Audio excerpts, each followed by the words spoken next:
Hello friends, welcome to Pebbles and welcome to my show dear Zindagi. आज के इस episode में हम बात करेंगे ई रुपया या फिर CBDC central bank digital currency के बारे में।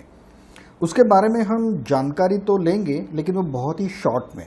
लेकिन सबसे पहले हम ये जान लेंगे कि इसके स्कैम्स कैसे हो रहे हैं और इससे आपको बचना कैसे चाहिए। अभी तक इस चैनल को आपने सब्सक्राइब नहीं किया है तो ज़रूर कीजिए और हाँ, अगर आपको वीडियो अच्छा लगा तो लाइक ज़रूर कीजिए। तो चलिए सबसे पहले हम जान लेते हैं कि digital currency CBDC reserve bank ने जो जारी की है या ई रुपया जिसे आप कहते हैं, उसमें स्कैम्स कैसे हो रहे हैं। देखिए, हमारे भारत देश में जब भी कोई नई स्कीम आती है, नया कुछ भी शुरू होता है तो उससे बड़े बड़े स्कैम सबसे पहले शुरू होते हैं। अभी कल मेरे एक दोस्त ने मुझे बताया कि उसने एक ऐप के ज़रिए डिजिटल रुपीज़ ई रुपीज़ परचेस कर लिए हैं। तो मैंने उसे कहा ज़रा देखने तो दो, और आई वॉज वेरी क्यूरियस। तो मैंने कहा मुझे भी करना है, तो मुझे बताओ कौन से बैंक के ऊपर वो लिंक है। आईसीआईसीआई छोड़कर किसी भी बैंक के ऊपर ये लिंक नहीं है, और आईसीआईसीआई के ऊपर जो भी लिंक है वो सिर्फ टेस्टिंग की लिंक है। अभी तक ई रुपया का जो ट्रांजैक्शंस चल रहे हैं रिटेल के लिए, मतलब हम जैसे लोगों के लिए, वो सिर्फ टेस्ट फेज में है। पूरी तरह से वो शुरू अभी तक नहीं हुए हैं।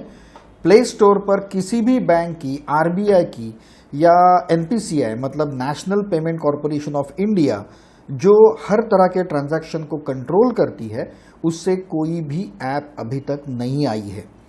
जो भी ऐप्स हैं वो किसी प्राइवेट वेबसाइट के ऊपर या टेलीग्राम ग्रुप में या यूट्यूब के जो आपका डिस्क्रिप्शन होता है उसमें आई है, और ये सारी की सारी ऐप्स नकली है।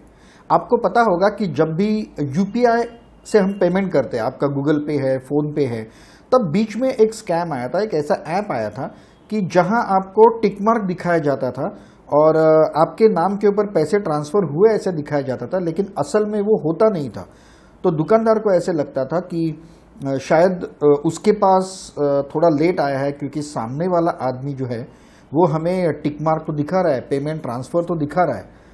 तो उसी प्रकार का ये भी एक घोटाला है, ये भी एक स्कैम है। अभी तक लोगों को इसके बारे में कोई भी जानकारी नहीं है, आम लोगों को जानकारी नहीं है, क्योंकि भारत सरकार ने पहले होलसेल सीबीडीसी या ई रुपी को लॉन्च किया, जो इंस्टीट्यूशंस के बीच में होता है, जो आरटीजीएस ट्रांजैक्शंस को रिप्लेस करेगा, या फिर दो बैंकों के बीच में होता है। और हम जैसे आम आदमियों के लिए जो रिटेल ई रुपी है वो अभी टेस्ट फेज में है। बैंक ने अभी तक ऑफिशियली किसी को भी ये नहीं दिया है। तो अब आपके पास टेलीग्राम में, यूट्यूब में, व्हाट्सएप में, वेब के ऊपर बहुत सारे, या एसएमएस पे बहुत सारे ऐसे लिंक्स आएंगे या ऐसे ऐप्स आएंगे जो ये दावा करेंगे कि ये ही सीबीडीसी के लिए है। तो आप उसे इंस्टॉल करके सबसे पहले तो आप आपकी केवाईसी खो दोगे, मतलब सबको डिस्ट्रीब्यूट कर दोगे, और दूसरी बात, ये लोग पेमेंट एक्सेप्ट कर रहे हैं और आपको जैसे जाली नोट होते हैं वैसे वो नोट ट्रांसफ़र कर रहे हैं, नोट दिखा रहे हैं, लेकिन वो एक्चुअली किसी भी प्रकार की सीबीडीसी है नहीं। तो ऐसे किसी भी ऐप के थ्रू आप पैसे किसी को भी ट्रांसफ़र मत कीजिए। जब भी बैंक ऑफिशियली प्ले स्टोर पे इसे रिलीज़ करेगा या बैंक के ऑफिशियल साइट पे रिलीज़ करेगा, तभी हम इसका इस्तेमाल करेंगे। तब तक मेरी सलाह तो ये है कि आप ऐसे किसी भी ऐप को इंस्टॉल भी मत कीजिए। अब ये ई रुपी सीबीडीसी जो मैं बात कर रहा हूँ, ये एक्चुअली है क्या? देखिए, मैं आपको बहुत ही शॉर्ट में इसके बारे में बता रहा हूँ, क्योंकि पेबल्स चैनल, हमारा ये चैनल कोई सबसे तेज चैनल नहीं है कि एक न्यूज़ देने के लिए धड़ाधड़ कुछ भी बोल के उसका वीडियो बना लिया जाए। जब भी ये फुली तरह से ट्रांजैक्शन में आ जाएगा तो हम उसे स्टडी करेंगे, उसके लूप होल्स और प्लस पॉइंट के बारे में स्टडी करेंगे, वो आपको बताएंगे, और जब कंफर्म न्यूज़ होगी तभी आपको बताएंगे। इन शॉर्ट में आपसे ये बता रहा हूँ कि सबसे पहले हमारी सरकार ने जो करप्शंस है उसे ख़त्म करने के लिए, या फिर जो दूसरे कहीं इलीगल जो बिजनेसेस थे उसे ख़त्म करने के लिए, भ्रष्टाचार को ख़त्म करने के लिए पहले तो नोटबंदी जाहिर कर दी और तभी बहुत सारा पैसा, ब्लैक मनी जो था, उसे इरप्ट कर दिया। उसके बाद उसके साथ में जो भी हमारा यूपीआई सिस्टम, जो वर्ल्ड का सबसे बेस्ट पेमेंट सिस्टम है, इतना फास्ट पेमेंट सिस्टम तो वर्ल्ड के किसी देश के पास नहीं है। गूगल ने खुद ने ये रिपोर्ट दिया था कि यूएस या यूरोप या कनाडा में जो पेमेंट ट्रांजैक्शन होता है वो भारत के मुकाबले बहुत ही स्लो है। तो इस यूपीआई सिस्टम को ऑल ओवर वर्ल्ड एक्सेप्ट किया जा रहा है, उसी के धरती पर भारत सरकार उनके देश में इंस्टॉल कर रही है। और अब इंडियन गवर्नमेंट ने, आरबीआई ने या फिर हमारे देश के प्रोग्रामर्स ने एक बहुत बड़ा सिक्सर मारा है जिसका नाम है सीबीडीसी या ई रुपीज़। कई लोग ऐसा कहते हैं कि क्रिप्टो करेंसी को दबाने के लिए या बैन करने के लिए ये कदम उठाए, लेकिन ऐसी बात नहीं है। ब्लॉकचेन टेक्नोलॉजी एक टेक्नोलॉजी है जिसका उपयोग करके बहुत सारे प्रोजेक्ट्स चलते हैं। Crypto currency is one of the project. उसी प्रकार से ये जो सीबीडीसी है, सेंट्रल बैंक डिजिटल करेंसी, ये भी उसका एक प्रोजेक्ट है। सीबीडीसी और क्रिप्टो करेंसी में कोई संबंध नहीं है। सीबीडीसी आप ये कह सकते हैं कि यूपीआई सिस्टम का एक एडवांस वर्जन है। यूपीआई सिस्टम में क्या होता था, हमें बहुत सारे ऐप्स यूज करने पड़ते थे, फोन पे, जी पे, भीम ऐप और बहुत सारे ऐप्स, ओके। और आपके बैंक से अगर मुझे किसी दुकानदार को 100 रुपये देने हो तो मेरे यहाँ से तुरंत जाता था, लेकिन वो दुकानदार के अकाउंट में नहीं जाता था, वो बैंक में जाता था। क्योंकि मेरा बैंक एसबीआई है और दुकानदार का बैंक सपोज आईसीआईसीआई है, तो दिन में सिर्फ एक बार, 24 आवर्स में एक बार ये जो national payment corporation of India है या बैंक से वो ट्रांजैक्ट करते थे और उसके बाद कुछ 2% वगैरह काट के वो दुकानदार के अकाउंट पे जाता है। तो सबसे पहले तो ये बैंक के ऊपर डिपेंड है। दूसरी बात ये है कि बैंक के ऊपर डिपेंड है इसलिए थोड़ा स्लो है। स्लो मतलब ग्राहक के पास से बहुत तेजी से पैसा जाता है, लेकिन दुकानदार के पास वो 24 घंटे के बाद में ही जाता है, वो भी 2% काट के। तो बहुत बार आपको पता होगा कि बहुत सारे दुकानदार जहाँ हाई वैल्यू आइटम्स बेचे जाते हैं वो कहते हैं कि आपको 2% एक्स्ट्रा भरना पड़ेगा अगर आप यूपीआई से पेमेंट कर रहे हो। दूसरी बात ये होती है कि ये जो यूपीआई पेमेंट है वो इंटरनेट से ही चलता है, और वो अगर नेट कनेक्शन आपका बराबर नहीं है तो फिर बहुत ही स्लो, कई बार आप देखते हैं कि फेल ट्रांजैक्शन, स्लो ट्रांजैक्शन, वो एक जो सर्कल है वो घूमता रहता है। तो हालांकि यूपीआई दुनिया का सबसे फास्ट ट्रांजैक्शन है, फिर भी वो कुछ स्लो है और वो फ्रंट एंड नहीं है, एज टू एज वो नहीं होता, मतलब ग्राहक के पास से सीधा दुकानदार के पास नहीं जाता। लेकिन हमारे जो नोट है वो कैसे जाते हैं, मेरी जेब से एक 100 का नोट निकला और वो दुकानदार की जेब में गया। अब दुकानदार इमीडिएटली दूसरे सेकंड में उसे किसी दूसरे को दे सकता है, जिसे कहते हैं फ्रंट एंड ट्रांजैक्शंस। और इसके लिए दुकानदार को कोई भी चार्जेस नहीं लगते, इसमें कोई भी बैंक इन्वॉल्व नहीं है। सीधा रिजर्व बैंक से छपा हुआ नोट मेरे पास बैंक से नहीं, किसी दूसरे आदमी ने दिया, वो आया, मैंने वो दुकानदार को दिया और दुकानदार ने किसी और को दिया। तो ये front end transaction on the spot हो गया। अब जैसे जैसे समय बढ़ता जाएगा ये जो नोट की छपाई है वो कॉस्टली होती जाएगी और एनवायरमेंटल का भी इशू उसमें आता है, और फिर ब्लैक मनी का इशू आता है। खैर उससे तो हम बाद में जान लेंगे।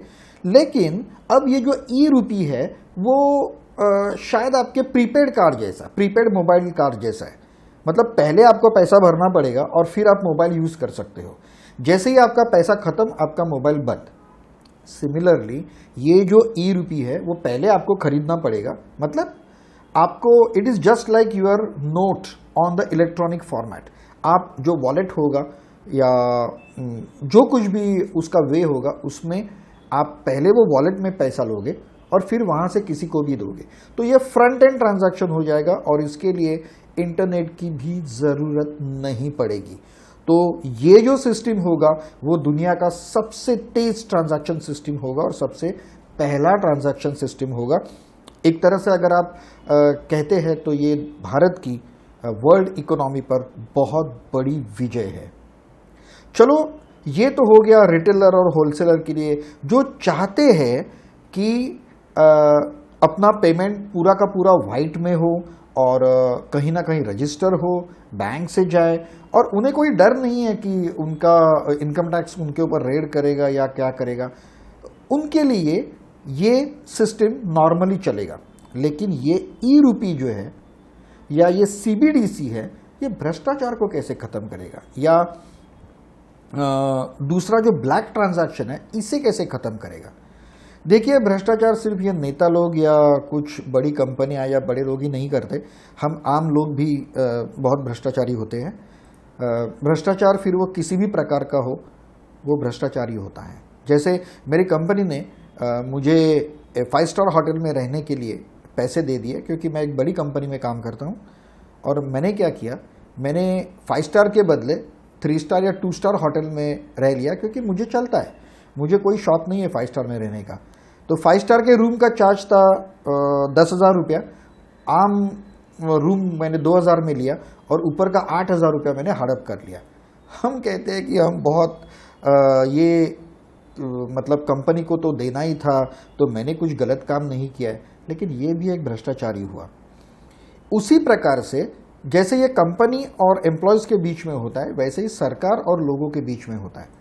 कई साल पहले हमारे एक भूतपूर्व प्राइम मिनिस्टर ने कहा था कि जब भी गवर्नमेंट 1 रुपया लोगों के लिए भेजती है तो लोगों के पास सिर्फ 10 पैसे ही पहुंचते हैं। अब बीच का ये 90 पैसा पूरी तरह से जो सिस्टम है वो खा जाती है, या फिर लोग खा जाते हैं। कई बार ऐसा होता है कि फार्मर्स के लिए यूरिया खरीदने के लिए गवर्नमेंट ग्रांट देती है, पैसे देती है। शुरू में वो पैसे पॉलिटिशियन के थ्रू दिए जाते थे, जो वो खुद खा जाते थे या आधा पैसा खा जाते थे। उसके बाद गवर्नमेंट ने चालू किया कि आधार से बैंक अकाउंट लिंक किया, और अभी पैसा सीधा जाता है वो फार्मर के बैंक अकाउंट में। लेकिन फार्मर, हमारा किसान भी कुछ कम होशियार नहीं है, वो उस पैसे से यूरिया खरीदता ही नहीं है। उस पैसे से वो शराब पिएगा या दूसरा कुछ काम कर लेगा, या दूसरे किसी चीज़ के लिए, भले वो अच्छे काम के लिए हो, लेकिन दूसरे किसी चीज़ के लिए वो पैसा वो खर्च कर देगा। तो ये भी एक भ्रष्टाचार ही हुआ। लेकिन अब जैसे कि ई रूपी आ गया है और यहाँ पे क्यूआर कोड सिस्टम बेस है, तो यहाँ से गवर्नमेंट का जो इरादा है वो अपने कागज़ के नोट पूरी तरह से ख़त्म करने का अभी तो नहीं है, लेकिन 100 रुपये के ऊपर के नोट मोस्टली ख़त्म हो जाएंगे। और ये सिस्टम तो पूरी दुनिया में चलता है। आप यूएस और यूरोप में जाओगे तो कहीं आपको 500, 1000, 2000 के नोट नहीं मिलेंगे। तो अगर आपको 1 करोड़ रुपया आपके घर में छुपा के रखना है तो आज वो बहुत आसान है, 2000 के 50 बंडल रखो, 1 करोड़ हो गया। लेकिन अगर 100 रुपये के बंडल अगर रखने हैं तो आपको तो उसको 50 को 20 से मल्टीप्लाई करना पड़ेगा, और उतने बंडल आपको रखने पड़ेंगे, 10,000 बंडल रखने पड़ेंगे आपको। तो मतलब storage of the black money इससे खत्म हो जाएगा। दूसरी बात, जब भी गवर्नमेंट अगर किसान को 1,000 रुपया यूरिया खरीदने के लिए भेजता है तो वो अब बैंक में डिपॉजिट नहीं करेगा, वो ई रूपी के माध्यम से भेजेगा। मतलब उस किसान को एक क्यूआर कोड आएगा 1,000 रुपये का, जिसमें 1,000 रुपये होंगे, और उसका यूटिलाइजेशन भी बताया गया होगा उसको एसएमएस में या मैसेज में या ऐप में कहीं भी। और उसका जो मैचिंग जो रहेगा उसके उसी तरह से 3 क्यूआर कोड छपेंगे। एक तो नेशनल पेमेंट कॉरपोरेशन के पास रहेगा, इसमें कोई भी बैंक इंटरफेयर नहीं करेगी। गवर्नमेंट सीधा एनपीसीआई को भेजेगा, एनपीसीआई एक किसान को भेजेगा। एक क्यूआर कोड जो होता है वो डिस्ट्रीब्यूट होगा जो भी यूरिया खरीदने वाले ऑथोराइज्ड डीलर्स हैं उनको, और तीसरा होगा सरकार के पास, जो अगर कोई कन्फ्लिक्ट होगा तो मैच कर दिया जाएगा।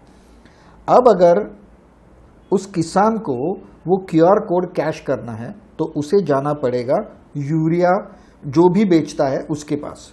अब ये जो क्यूआर कोड है वो सिर्फ यूरिया के लिए ही यूज़ किया जा सकता है, और उसी दुकान में यूज़ किया जा सकता है जहां यूरिया बिकता है।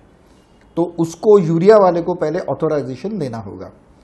अब सपोज उस किसान ने अगर डिसाइड किया कि 1,000 रुपया है तो 800 रुपये का मैं यूरिया खरीदता हूँ मतलब मैं बहुत ऑनेस्ट हूँ तो 500-800 रुपये का यूरिया खरीदता हूँ और 200 रुपये की एक दारू की बोतल खरीदता हूँ। तो अभी तो 800 रुपये का यूरिया तो उस दुकान में जाके स्कैन हो गया और 800 रुपये तो कट गए क्योंकि वो वैलिड ट्रांजैक्शन था। लेकिन जब वो दारू की दुकान में जाएगा और वहाँ पे वो स्कैनर यूज़ करेगा दारू की दुकान वाला, तो वहाँ पे बताएगा इनवैलिड ट्रांजैक्शन या फिर इनवैलिड QR कोड। तो वो 200 रुपया उसी के अकाउंट में तब तक रहेगा जब तक वो यूरिया के लिए खर्च नहीं करेगा। अभी जब मैंने एक एग्जाम्पल बताया था कि जैसे मेरी कंपनी ने मुझे 10,000 रुपये दिए हैं ताज होटल में रहने के लिए या 20,000 रुपये दिए, तो अब कंपनी वो मुझे कैश या मेरे अकाउंट में ट्रांसफ़र नहीं करेगी। या कई बार ऐसा होता है कि पहले मैं खर्च करता हूँ और फिर कंपनी को वाउचर देता हूँ, वो चीज़ भी नहीं होगी।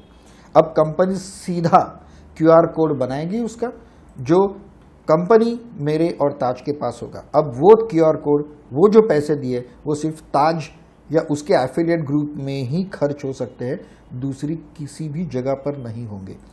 खैर, ये सिस्टम इमीडिएटली इंप्लीमेंट होगा कि नहीं ये बोल नहीं सकते, नोट इमीडिएटली कैंसिल होंगे कि नहीं बोल नहीं सकते, और इसका इस्तेमाल किस तेज़ी से होगा और कितनी मात्रा में होगा ये भी अभी हम बोल नहीं सकते। जैसे ये आम पब्लिक के लिए मतलब पूरी तरह से ओपन हो जाएगा और रिलीज़ के साथ हम उसे यूज़ करेंगे, तब हम इसके ऊपर एक डिटेल रिपोर्ट बना के आपके सामने पेश कर देंगे। लेकिन जब इसका टेस्ट प्रोजेक्ट जब चला, मतलब होलसेल के लिए और रिटेल के लिए, तब दुनिया ही नहीं भारत सरकार भी हैरान हो गए कि एक दिन में जितने 1000 करोड़ के ट्रांजैक्शन इससे हो गए। तो ये बात तो साबित हो गई कि किसी भी नई चीज़ के लिए हम भारतीय लोग बहुत ही जोरों शोरों से आगे बढ़ते हैं और इसे इम्प्लीमेंट करते हैं। So thank you very much. फिर से एक बार मैं कहता हूँ कि किसी भी ई-रूपी या CBDC के ऐप को आपके मोबाइल पर तब तक इंस्टॉल मत कीजिए जब तक वो किसी ऑफिशियल सोर्स से नहीं आता। अभी आप किसी भी ऐप को अगर इंस्टॉल करोगे तो इमीडिएटली वार्निंग आती है कि this may be the fraudulent app. आपको सिस्टम से एक परमिशन मांगी जाएगी और बहुत सारे लोग वो परमिशन बिना जाने दे भी देते हैं। तो समझ लीजिए कि उससे आपका KYC तो लोगों के पास जाएगा ही, जो फ्रॉड करने वाले हैं उनके पास तो जाएगा ही, लेकिन साथ ही साथ आपके पैसे भी बैंक से गायब हो जाएंगे। So thanks a lot again. देखते रहिए मेरे दूसरे वीडियो, और कमेंट्स में अगर आप मुझे दूसरे कोई सब्जेक्ट सुझा सकते हैं तो ज़रूर सुझाइए। फिर एक बार कहता हूँ कि चैनल को सब्सक्राइब कीजिए और इस वीडियो को लाइक कीजिए। Thanks again. फिर मिलते हैं अगले वीडियो में। Have a nice time. Good bye.